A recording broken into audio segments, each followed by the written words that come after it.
Mustika. Saya Syahridia. Di sini kami akan sedikit mempresentasikan hasil kerja kami tentang aplikasi lapor. Di sini ada pengertian aplikasi lapor. Nah, aplikasi lapor adalah layanan pengaduan masyarakat berbasis digital yang terintegrasi secara nasional yang dikelola oleh Kementerian PAN-RB, Kementerian Dalam Negeri, Kementerian Kominfo, dan Kementerian Staf Presiden. Melalui lapor, masyarakat dapat menyampaikan aspirasi kepada pemerintah, melaporkan pengaduan terkait layanan publik, berkontribusi dalam meningkatkan kualitas pelayanan pemerintah. Dengan adanya lapor, diharapkan terciptanya komunikasi yang lebih efektif antara masyarakat dan pemerintah serta mendorong transparansi dan akuntabilitas dalam pelayanan publik. Selanjutnya, di sini ada ruang lingkup pelayanan, yang dimana layanan dalam aplikasi lapor itu meliputi satu pengaduan, keluhan terkait pelayanan buruk, pungli, prosedur rumit, dan lain-lain.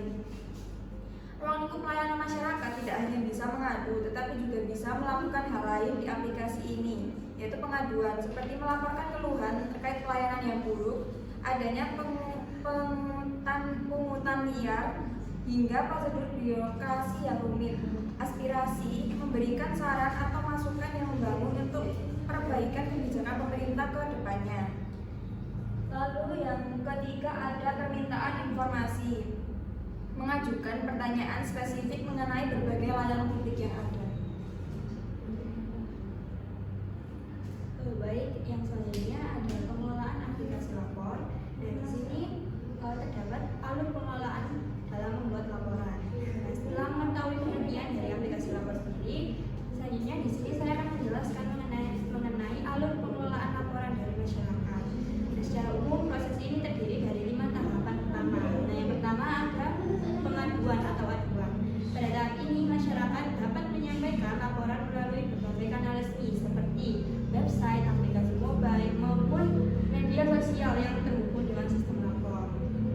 Tahap kedua yaitu verifikasi. Laporan yang masuk akan diperiksa terlebih dahulu oleh admin untuk memastikan data dan isi laporan sudah lengkap dan juga sudah sesuai dengan ketentuan. Proses verifikasi sendiri ini dilakukan maksimal 3 hari kerja. Dan yang tahap ketiga ada tindak lanjut.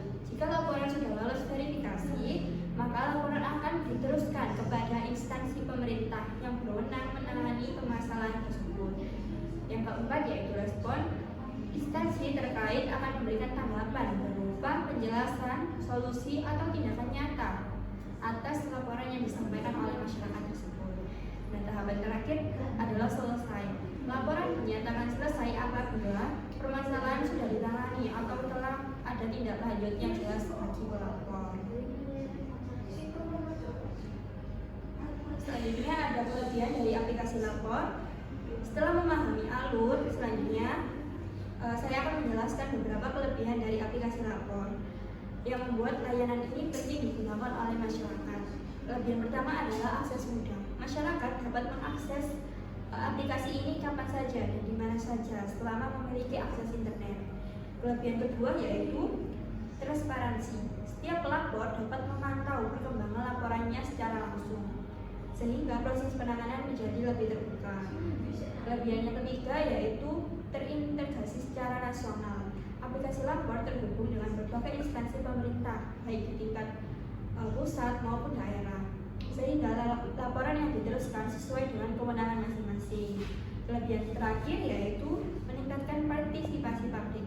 Melalui aplikasi ini, masyarakat itu memiliki ruang yang lebih mudah untuk menyampaikan keluhan, saran, maupun aspirasi demi perbaikan pelayanan publik.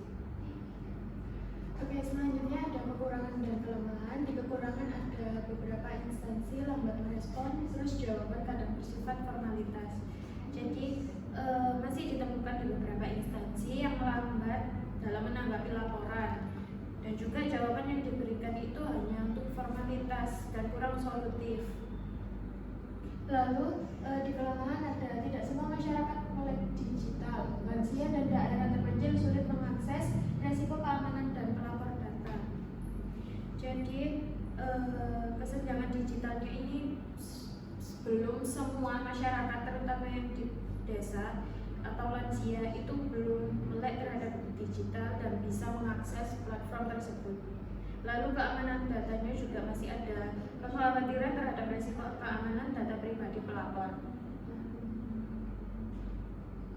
Selanjutnya kesimpulannya yaitu aplikasi lapor itu merupakan inovasi penting dalam pelayanan publik berbasis digital. Meskipun masih menghadapi kendala seperti respon yang lambat, kesenjangan akses teknologi, platform ini tetap menjadi sarana vital untuk mewujudkan pemerintahan yang transparan, cepat, dan responsif terhadap kebutuhan masyarakat. Demikian presentasi dari kami. Akhir kata saya selaku moderator mohon maaf bila ada salah kata dari kami. Wabillahi taufiq wal hidayah. Wassalamualaikum warahmatullahi wabarakatuh.